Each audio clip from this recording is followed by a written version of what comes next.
हमारे चैनल को सब्सक्राइब करने के लिए सब्सक्राइब के इस बटन को ऐसे दबाएं, फिर नोटिफिकेशन पाने के लिए इस बेल आइकन को ऐसे प्रेस करें और नोटिफिकेशन को ऑन कर लें। वेलकम साथियों, एक बार फिर आपके अपने चैनल एपिक एजू पर हम आपका स्वागत करते हैं और उम्मीद करते हैं भाई आप और आपका परिवार एकदम स्वस्थ मस्त और बिंदास होगा। तो भाई आज की जो हम वीडियो है ये एचटेट 2025 या वैसे तो ये एग्ज़ाम 2024 में निकले थे, सारी बातों पर हम आपके साथ चर्चा करेंगे। आपकी परीक्षा को लेकर क्या अपडेट है भिवानी बोर्ड से। भिवानी बोर्ड हमारी टीम गई, वहां से हमने पता किया एग्ज़ाम को रिलेटेड, आपको बिल्कुल पूरी जानकारी हम देंगे। इसके अलावा एचटेट की परीक्षा को हम पास कैसे करें और पास करना क्यों ज़रूरी है और कितनी वैकेंसियां पीआरटी की आने वाली है, कितनी टीजीटी की हैं और कितनी पीजीटी की आने वाली है, ये भी आपके लिए जानना ज़रूरी है क्योंकि ये एक मोटिवेशन का काम करेगा आपके लिए। लेकिन उससे पहले आपसे रिक्वेस्ट है कि जिन्होंने अब तक चैनल को सब्सक्राइब नहीं किया है, ऑथेंटिकेट जानकारी के लिए चैनल को सब्सक्राइब कर ले। तरीका वीडियो के शुरू में बताया गया है। साथ के साथ टेलीग्राम एपिक एजू के नाम से है, टेलीग्राम पर सर्च कर ले या लिंक मैंने डिस्क्रिप्शन में दे दिया है, वहाँ से जुड़ जाए। तो भाई सबसे पहले तो परीक्षा को लेकर थी, क्योंकि आपको पता ही था इस बात का कि हमेशा की तरह अक्टूबर नवंबर में फार्म निकालने का काम जो हमारा भिवानी बोर्ड है HBSC वो करता है और इस बार भी उन्होंने यही किया और फॉर्म निकाले नवंबर में और दिसंबर में इन्होंने एग्ज़ाम की डेट रख दी।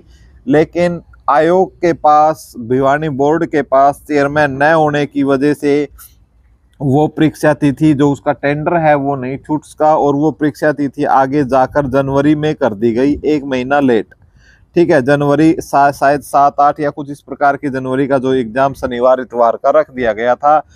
लेकिन फिर वही प्रॉब्लम चली और जनवरी में भी एग्ज़ाम नहीं हो सका। उसके बाद ये एक नोटिस जारी किया गया आयोग के द्वारा एग्ज़ाम को लेकर कि भाई फरवरी में एग्ज़ाम करवाने बारे, लेकिन वहाँ भी इसी प्रकार की कोई अड़चन आई और फरवरी में भी आपका जो एग्ज़ाम है, जो 8-9 फरवरी की डेट आयोग ने मांगी थी, तो वो नहीं हो सका।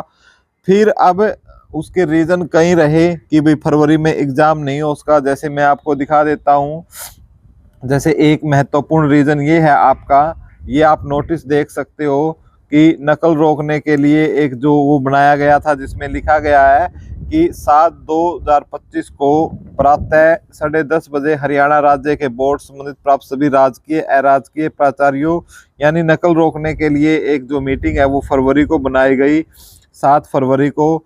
ठीक है, गूगल मीट के माध्यम से इस चीज़ को किया गया। तो वो इसलिए सारे के सारी जो टीमें हैं, अध्यापक हैं, वहाँ व्यस्त होने की वजह से एक रीज़न ये रहा। उसके बाद आपका एग्ज़ाम फरवरी में, पूरा फरवरी निकला क्योंकि फरवरी के अंदर क्या था भाई, फरवरी में आपके प्रैक्टिकल्स थे, बच्चों के वो प्रैक्टिकल्स चले। ठीक है, और उसके बाद जो मार्च में भी आपका एग्ज़ाम जो है, मार्च जो ये फ़िलहाल चल रही है, ठीक है, तो मार्च में भी आपका एग्ज़ाम नहीं होगा। उसके लिए आप देख सकते हो कि फरवरी मार्च में जो ये आप विषय है आप पढ़ सकते हो, जिसमें सारी जानकारी दी गई है कि किस प्रकार से भिवानी बोर्ड है हमारा वो व्यस्त रहने वाला है इस चीज़ को लेकर। तो इसलिए मार्च में भी आपके जो एग्ज़ाम है वो आपका नहीं होने वाला है। ठीक है, इस प्रकार के जो ये नोटिस है आपके जनवरी में क्यों नहीं हुआ, फरवरी में क्यों नहीं हुआ, मैंने आपको सारी चीज़ें ये क्लियर करने की कोशिश इस वीडियो के माध्यम से की है। अब क्वेश्चन उठता है कि सर चलो छोड़ो इस बात को, ये बताओ कि अप्रैल में एग्ज़ाम होगा या नहीं। अब ये बारी आ गई है कि अप्रैल में एग्ज़ाम होगा या नहीं। तो भाई साथियों, एक चीज़ मैं आपको बता देता हूँ कि अप्रैल की, वैसे जब हम फरवरी में ये कैंसिल हुआ था तो हम भिवानी बोर्ड गए थे, तो उसमें उन्होंने बोला था कि भी आपका जो एग्ज़ाम है आपका अप्रैल में होने के 80% चांस है कि आपका एग्ज़ाम अप्रैल में हो जाए। और उन्होंने तारीख भी जो है वो हमें ये बताई थी 12-13 अप्रैल को आपका एग्ज़ाम आपका हो सकता है। लेकिन भाई अब कुछ चीज़ें हैं जो हमारे पास निकल कर आई हैं, वो ये है कि अप्रैल में अब एग्ज़ाम होने के चांस क्या है भाई, ना के बराबर है। ठीक है, ना के बराबर अब चांस हमें लग रहे हैं क्योंकि अप्रैल में क्या है भाई, जैसे ही कुछ एग्ज़ाम थे आपको पता भी होगा, आपने देखा होगा मेवात के अंदर काफ़ी एग्ज़ाम जो हुए हैं भाई वो कैंसिल हो गए हैं एग्ज़ाम भिवानी बोर्ड के। और उसका रीज़न रहा है कि भाई नकल, ठीक है, तो जो नकल है वो नहीं रुक पा रही है और कहीं ना कहीं उनको लेकर 5 जो डीएसपी स्तर के अधिकारी हैं वो भी निलंबित किए गए हैं और इस प्रकार से 25 अतिरिक्त अधिकारी भी क्या है निलंबित किए गए हैं। तो ये आप समझ सकते हो कि भाई इस प्रकार से जो ये परीक्षाएं हैं ये फिर और क्या है लेट हो रही है, लेट होगी तो इनका शेड्यूल दोबारा से आयोग को बनाना पड़ेगा। तो इसलिए जो अप्रैल में जो चांस है वो ना के बराबर हो रहे हैं। इसके अलावा भाई जो एग्ज़ाम आपके हो जाएंगे उनकी कॉपी चेकिंग का काम चलता है, कॉपी चेकिंग का काम चलता है क्योंकि उसके बाद मई में इनको मई या जून में क्या इनको रिजल्ट देना होता है, तो मई में भी आ जाता है, जून में भी आ जाता है, ठीक है। तो इसलिए अप्रैल में लगभग क्या है कि भिवानी जो बोर्ड है सभी अधिकारी मोस्टली क्या है बिजी रहेंगे। तो लेकिन फिर भी भाई अभी तक कोई ऑफिशियल नोटिफिकेशन नहीं आया है अधिकारियों द्वारा, जो हमें जानकारी प्राप्त हुई है हमने वही आपको बताने का काम किया है। फिर भी आप अपनी जो तैयारी है 12-13 अप्रैल के हिसाब से करें और कि भी आपकी जो तैयारी है वो 12-13 अप्रैल तक हो जाए। और यदि आगे पेपर जाता है तो आप फिर मॉक टेस्ट लगाने का काम करें, उसके बाद ज़्यादा से ज़्यादा मॉक टेस्ट लगाएं, ठीक है।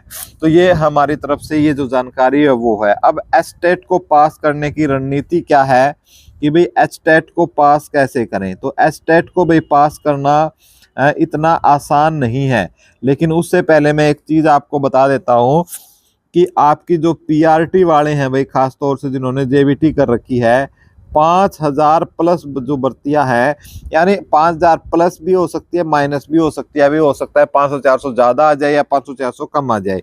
ये आपकी जो वैकेंसियां है आने वाली है इसी साल यानी लगभग लगाओ आप नवंबर दिसंबर तक पीआरटी की लगभग 5000 भर्तियां आने वाली है। इसी प्रकार यदि मैं टीजीटी की बात करूं तो टीजीटी की भी लगभग आपकी 3700 प्लस के आसपास जो भर्तियां हैं टीजीटी की आने वाली है।